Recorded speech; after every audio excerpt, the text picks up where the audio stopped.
Amerika Serikat menjatuhkan bom atom di kota Hiroshima dan Nagasaki, Jepang pada Agustus 1945. Mereka menjatuhkan bom dengan persetujuan dari Britania Raya, sebagaimana tertuang dalam Perjanjian Quebec. Dua operasi pengeboman yang menewaskan sedikitnya 129.000 jiwa ini merupakan penggunaan senjata nuklir masa perang untuk pertama kali dan satu-satunya dalam sejarah. Di saat yang berdekatan, Indonesia diwakili oleh Insinyur Soekarno juga telah memproklamasikan kemerdekaannya. Lantas, seperti apakah dahsyatnya serangan tersebut? Apa motif dari serangan tersebut? Apa keterkaitan peristiwa pengeboman kota Hiroshima dan Nagasaki dengan kemerdekaan Indonesia? This is the true story of it. Kami, bangsa Indonesia, dengan ini menyatakan kemerdekaan Indonesia. Bismillahirrahmanirrahim. Merdeka! Kita mau menyerah kepada siapapun juga. Saya memutuskan untuk menyatakan berhenti dari jabatan saya sebagai Presiden Republik Indonesia. Kota Hiroshima di Jepang berhasil dihancurkan menggunakan bom atom yang dijatuhkan oleh Amerika Serikat. Amerika Serikat menjatuhkan bom atom uranium jenis bedyl dengan nama Little Boy.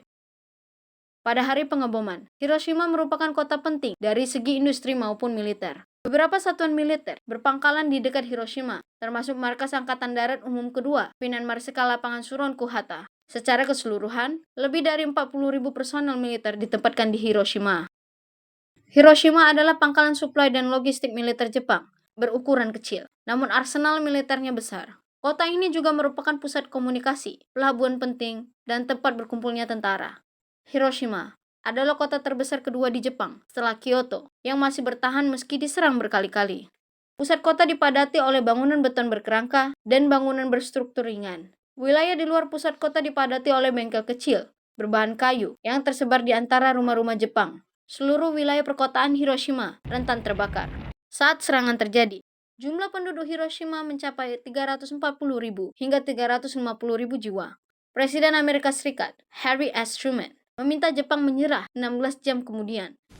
A short time ago, an American airplane dropped one bomb on Hiroshima and destroyed its usefulness to the enemy. That bomb has more power than 20,000 tons of TNT. The Japanese began the war from the air at Pearl Harbor. They have been repaid many-fold, and the end is not yet. With this bomb, we have now added a new and revolutionary increase in destruction to supplement the growing power of our armed forces. In their present form, these bombs are now in production, and even more powerful forms are in development. It is an atomic bomb. It is a harnessing of the basic power of the universe. The force from which the sun draws his power has been loosed against those who brought war to the Far East. We are now prepared to destroy more rapidly and completely every productive enterprise the Japanese have in any city. We shall destroy their docks, their factories, and their communications. Let there be no mistake. We shall completely destroy Japan's power to make war.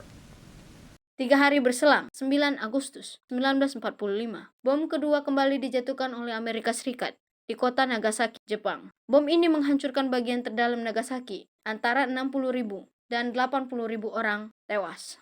Hal itu dilakukan sebagai balasan bagi Jepang yang telah menghancurkan banyak armada Pasifik Amerika Serikat yang berbasis di Pearl Harbor pada 7 Desember 1941.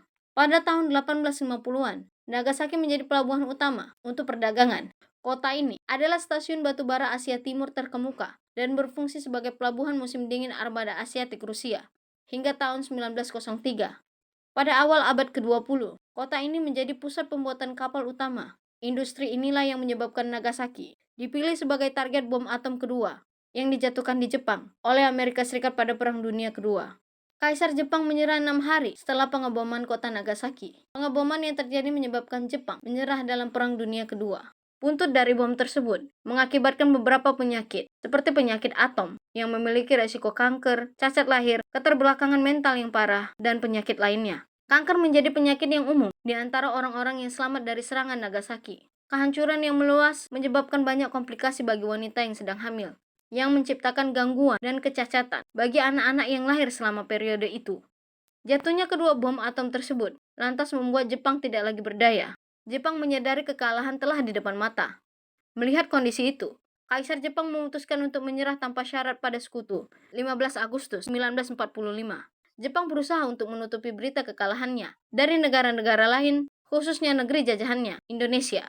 Namun sayangnya, informasi ini berhasil terdengar oleh salah satu tokoh golongan muda, yaitu Sultan Syahrir. Begitu mengetahui bahwa Jepang telah kalah dalam Perang Dunia Kedua, Sultan Syahrir segera mendesak Soekarno dan Muhammad Hatta untuk memproklamasikan kemerdekaan Indonesia. Alasan kedua tokoh tersebut menolak mempercepat proklamasi kemerdekaan adalah karena mereka masih menunggu hasil keputusan sidang PPKI. Pada akhirnya, Soekarno bersedia dan proklamasi kemerdekaan Indonesia dibacakan pada 17 Agustus 1945. Nah, bagaimana menurut kalian? Tuliskan komentar kalian di bawah. Demikianlah video kali ini. Semoga bisa bermanfaat. Insya Allah kita jumpa lagi di video berikutnya.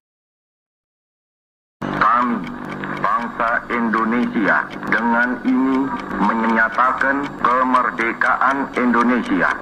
Bismillahirrahmanirrahim. Merdeka! Kita mau menyerah kepada siapapun juga. Saya memutuskan untuk menyatakan berhenti dari jabatan saya sebagai Presiden Republik Indonesia